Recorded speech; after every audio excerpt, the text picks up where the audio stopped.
Luis Alfredo Garavito Cubillos, a name whispered in fear, a name synonymous with unimaginable evil. Known as the Beast, Garavito terrorized Colombia for years. He preyed on the most vulnerable, leaving a trail of shattered lives in his wake. On October 12, 2023, death finally claimed him. But the scars he inflicted on countless families and a nation remain. His crimes, etched in the annals of history, serve as a chilling reminder of the darkness that can lurk beneath the surface of humanity. This is the story of the Beast of Genova, a story of a man who became a monster, a story of pain, terror, and the relentless pursuit of justice.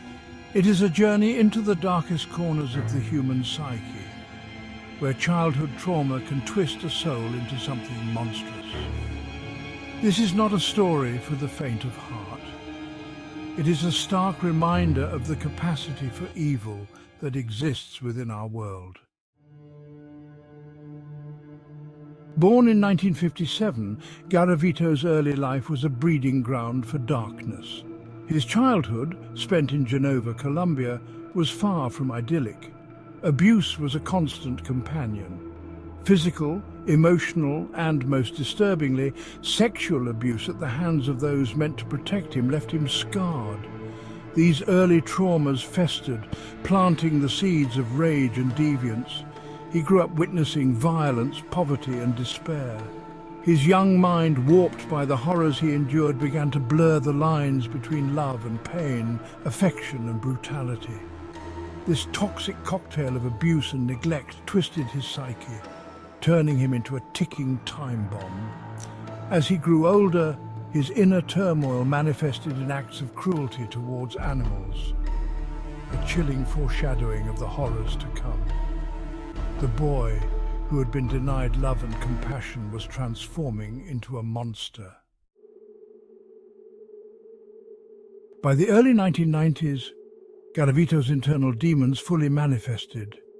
He embarked on a reign of terror that would shock Colombia and the world. He targeted boys, often street children, or those from impoverished families.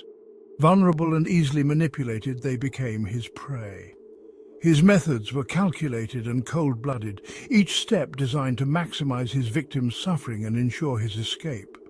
He would approach them with kindness, often disguised as a beggar, priest, or street vendor. He used various ruses to gain their trust, offering them food, money, or the promise of work. Once he had their trust, he would lead them away to secluded areas, often on the outskirts of towns or in desolate rural landscapes. There, the mask of kindness would slip, revealing the monster beneath. Colombia was now his hunting ground, its most vulnerable sons his prey. Garavito stalked his victims in broad daylight, blending into crowds with terrifying ease.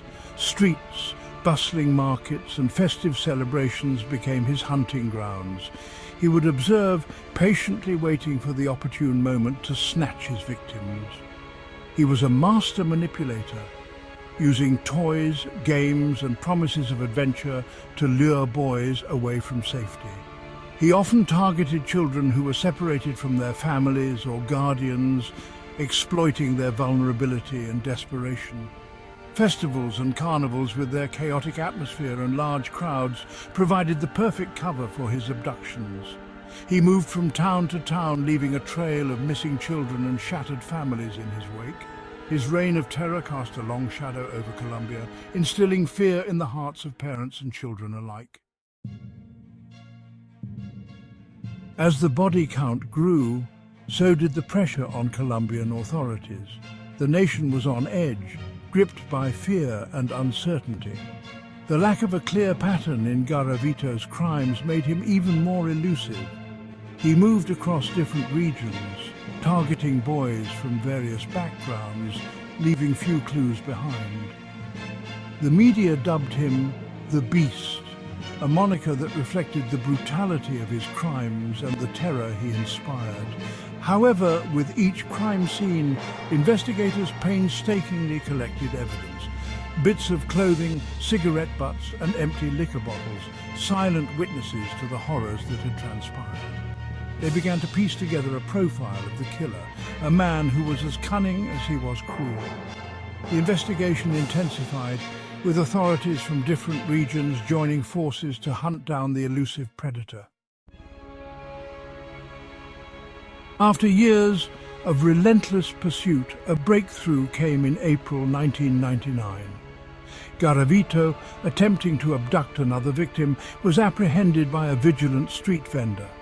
He was disheveled, his eyes bloodshot, a chilling reflection of the darkness that consumed him. Initially, his true identity remained a mystery. But fate, it seemed, had other plans. A routine search revealed a trove of evidence that would send chills down the spines of even the most seasoned investigators. Detailed maps marking the locations of his crimes, photographs of his victims, and gruesome diaries filled with chilling confessions.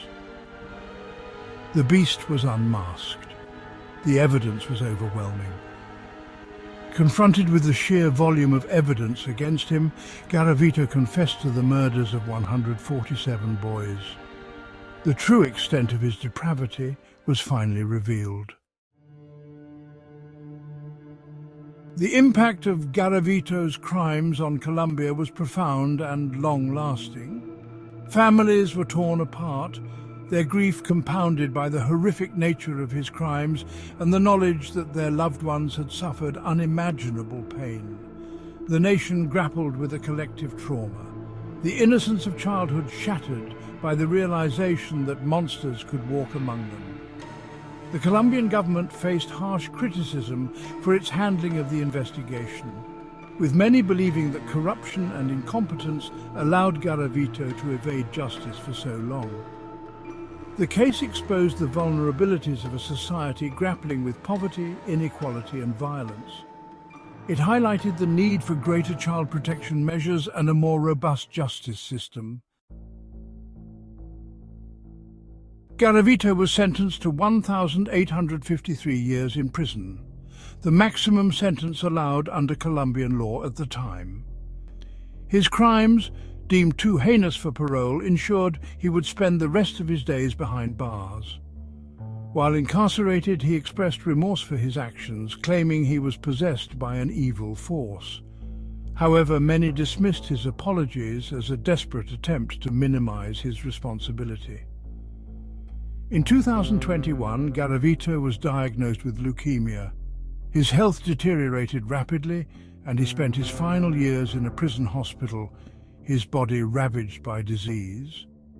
On October 12, 2023, death finally claimed him.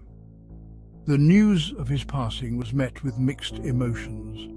Some felt a sense of relief, knowing that the monster who had terrorized their nation was finally gone. Others, however, felt cheated, believing that true justice would never be served. Luis Alfredo Garavito's death ignited a national debate about justice and punishment. While his conviction and life sentence brought a sense of closure to some, many believed that true justice remained elusive. The families of his victims, forever haunted by their loss, grappled with the knowledge that no punishment could ever truly atone for the pain and suffering he inflicted. Garavito's case continues to cast a long shadow over Colombia. It serves as a chilling reminder of the vulnerability of innocence and the devastating consequences of unchecked evil. The scars he left on individuals, families, and a nation run deep, a testament to the enduring power of trauma. The debate over whether justice was truly served will likely continue for generations to come. But one thing is certain: